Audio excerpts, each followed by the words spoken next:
Hello guys, welcome back to the channel. So in today's videos we will see how we can see the EER diagram of a database inside MySQL Workbench. So without further ado, let's start. Firstly, open the MySQL Workbench and then click on the connection from which you want to log in, and here enter your password.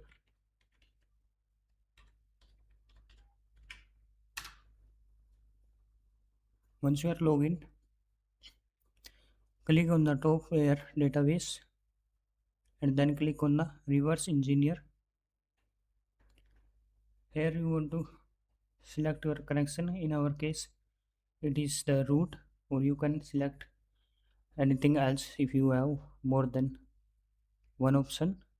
And here it is the localhost address, you can change it if you are working on the remote server. Next is the username. So in our case username and the connection name is the same. If you have any other username you can type here and then click on the next.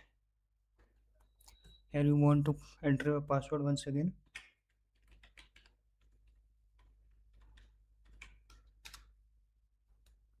So now it is checklist.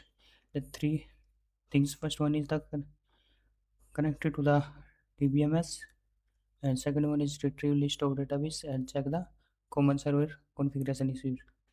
So these are fast finished, and now you just need to click on next button, and here are all the databases which are currently available in our system.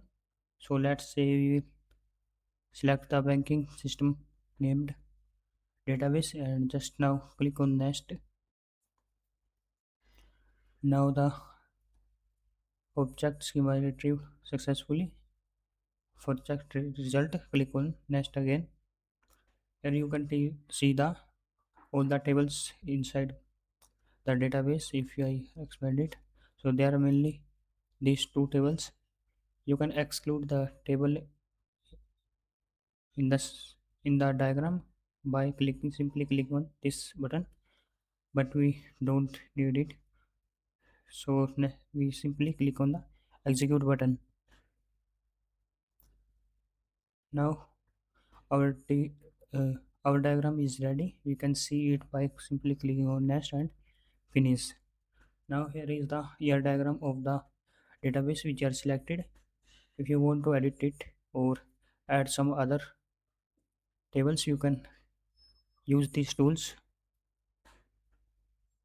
There are common tools like inserting a table or creating a view and deleting an object and seeing the model connections like this one.